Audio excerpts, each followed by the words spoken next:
So ayan, magandang araw sa inyo mga kapatid. Ito na si Kuya Fredo ninyo, nagbabalik. Medyo masama pa rin yung pakiramdam ko mga kapatid. Pasensya na kayo kung di ako nakapag-upload ng mga nakarang araw kasi nga syempre nagkasakit tayo at nagkaroon tayo ng sakit na pneumonia. Ayan, hospital tayo. 3 araw din tayo sa hospital. Ayan, nakita ninyo. Gamay. Mga blood test, araw-araw blood test. Eto, di ko pa nalilinis yung cannula. Kakarating ko lang sa bahay. Sabi ko, dito na ako maliligo kasi ayoko maligo doon sa hospital. Ayan, mga blood test, mga blood culture. Ayan.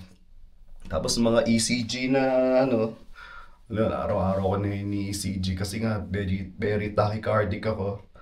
Mataas yung infection marker ko. Ayun, ba't nga ba ako nagkasakit nito mga kapatid?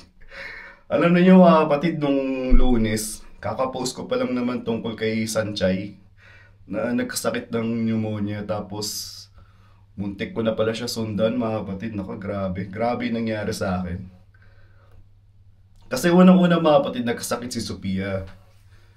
Yung aking bunsong anak, nagkasakit. Kasi umuwi siya galing nursery. Inuubon, tas nilalagnat. Alam mo naman yung mga bata sa nursery, mga ibang magulang, minsan hindi nila inaasikaso yung mga anak nila eh. Tapos, ayun, inuubo si Sophia, nilalagnat. Tapos, inobserbahan namin ni Mami overnight. Eh, syempre, napuyat ako sa kakabantay kasi siya, Mami, may pasok. Ako, wala akong pasok ng gabi niya. Sabi ko ako na magbabantay. Tapos, kinabukasan, narinig ko si Mami, inuubo. Inuubo na siya. Medyo na ano na ata siya kay Sophia. Sabi ko, huwag ka na muna pumasok. And then, sumunod si Tayshan. Yung panganay ko, nagkasakit din.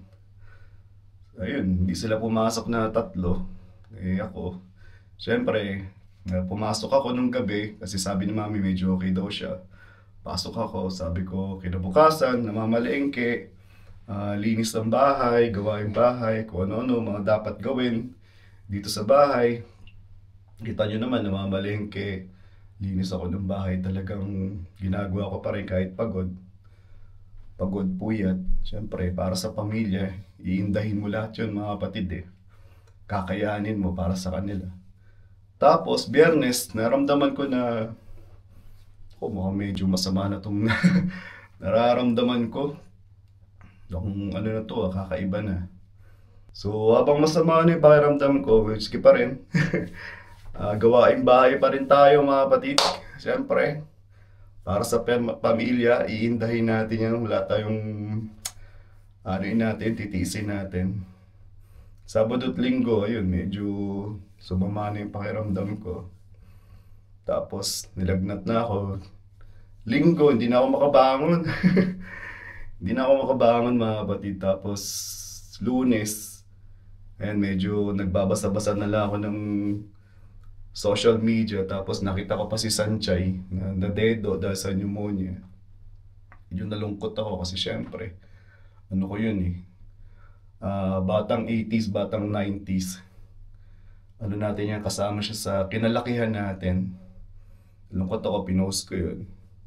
Tapos tanghali, di na ako makabangon sa higaan kasi kada tayo ko, nahihilo na ako, nilalagnat na ako. Tapos nung medyo hapon, nahirapan ako huminga, nagkakaroon na ako ng shortness of breath. Tapos, ayun, tumawag ako ng ambulance. Tapos yung ambulance, after 5 minutes, ang bilis lang eh. Kasi syempre, sabi ko, shortness of breath, di ako makahinga. Sabi niya, difficulty of breathing. Pagdating nila, yun, sabi nila, dadalhin daw kagad ako sa hospital kasi nga, yung respiration ko is 28. Temperature ko is 38.9. Tachycardic pa ako, 140. Blood pressure ko, ang baba. Kasi hindi ako masyado na, hindi na ako umiinom. Hindi na rin ako kumakain kasi pag kumakain ako, umiinom. Sinusuko ako kaya medyo dehydrated na ako kaya mababa yung blood pressure ko. Pagdating sa ospital, ayun, saksakan ng swero, sa dugo, kinuhanan ako ng dugo, blood culture. Nakita nila mataas yung infection marker ko, mataas yung lactate ko. Sabi nila, ano ka. Tapos x-ray, na-x-ray nila ako yung kanang parte ng baga ko maputi. Sabi nila, nako, meron kang chest infection, query, pneumonia. So, ayun, na-confine ako sa ospital. Binigyan ako ng mga IV antibiotics, naka-IV fluids ako. Tapos, ayun, na-confine ako. Lunes ng gabi, na-confine ako sa ospital. Sinimulan na yung antibiotics ko. Tapos, naka-IV fluids ako. Tapos, naka-oxygen. Kasi hirapan ako huminga. Tapos, round the clock na nebulizer. Kasi talagang maplema yung ko, yung dibdib ko. Sobrang maplema. Tapos, Martes, ayun, nasama pa rin pakiramdam ko. Pero nung Martes ng gabi, medyo nag-okay na ako kasi nga yung IV antibiotics na umi-epekto na. Tapos, from Tuesday morning, kinuha na ako ng blood test, lumabas yung kusutan ng gabi. Nag-okay na yung CRP ko, infection markers, inflammatory markers ko.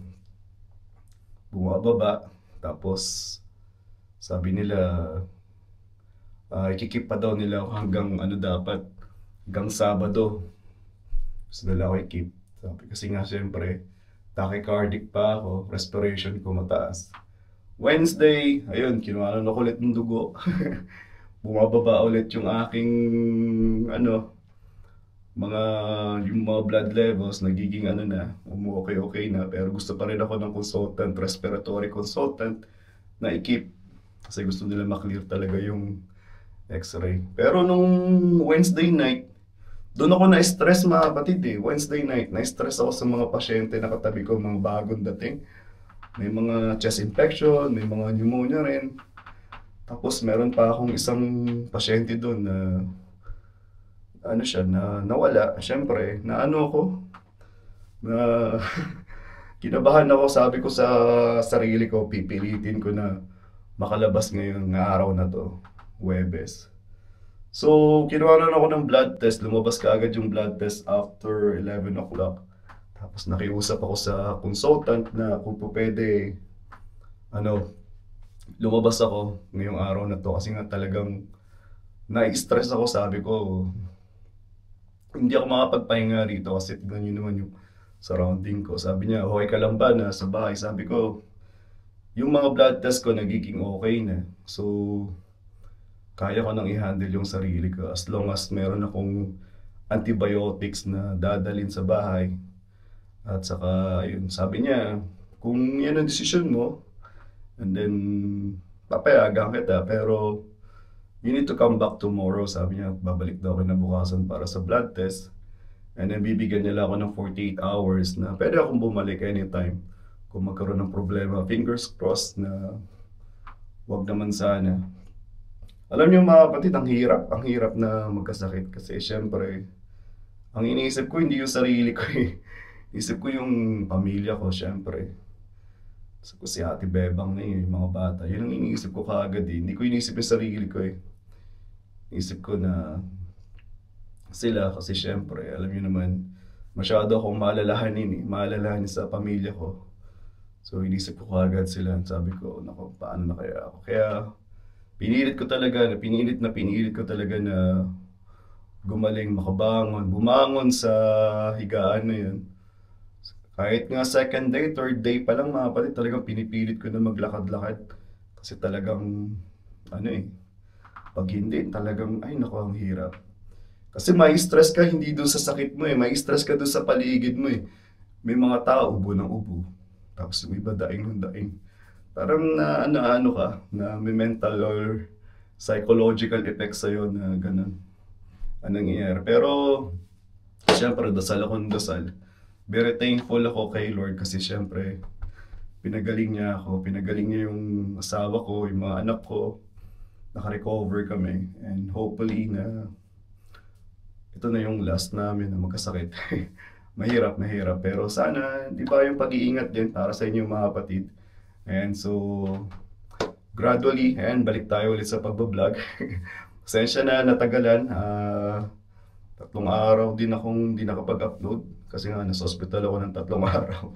Tapos syempre habang nasa hospital ako, iniisip ko pa rin si mami kasi syempre nag-aalala ako sa kanya sa mga gawaing bahay. Ayoko napapagod yung asawa ko pagdating sa gawaing bahay na yan.